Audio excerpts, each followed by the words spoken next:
Roli i kullavë përveç që ka shërby si objekt banimi, ka pas edhe një rol tjetër të takimeve të njerëzve, sidomos ka shërby edhe për pajtimet e gjaqeve, me qenë se kjo familje ka pasur lidhje familjare tre fesht me familjen e Xhemal Xhabris, një pleqnar i njohur jo vetëm në Drenicë, po ka qenë edhe kryepleqnari i Kosovës. Ai shpesh herë ka frekuentuar këtë kull, sidomos kur ka pasur udhëtimin e pjesën e që i themin e rrafshit Kosovës, kur ka pas, do të thotë, po edhe pajtime ndryshme të gjaqe nga tresave ka shërby kjo kull. Përveç aspektit e pajtimit, ka edhe vlerën e saj historike, nuk dija e thash në fillim, kjo kull daton dikun është ndërtuar në fund shekullit 19, do të thotë ashtu siç janë ndërtuar shumica e kullave në kohën e Elias Prizrenit. Historikisht nëse shiqojmë një zhvillim historik të fortifikimeve dhe kullave, daton që shumica kanë filluar ndërtohen në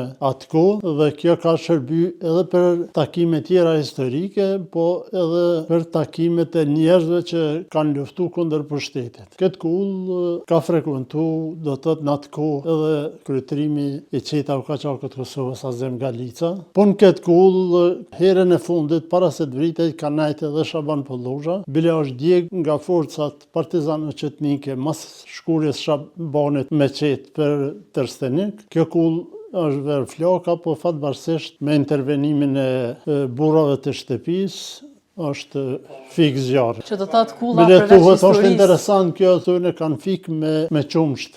Me qumsht baktie, po që kanë pas atëherë në Fllanek Gjyveq aty kanë vrapu se për fik ka zjarrin më shpejt e pas ka efektin se sa uji. Çka do të thotë, ndoshta nuk kanë qenë as të arsimun njerëz të asaj kohe, po sa dishëm kanë qenë që sado që shkollohemi ne sot nuk i dim gjona që kanë ditë njerëz të asaj kohe. Që do të thotë që kjo kull përveç historisë të madhe, po ja shtoj ka lavdin hala më shumë njerëzit e mëdhaj dhe burrat e mëdhaj të asaj kohe që kanë qëndruar dhe kanë vizituar këtë vend.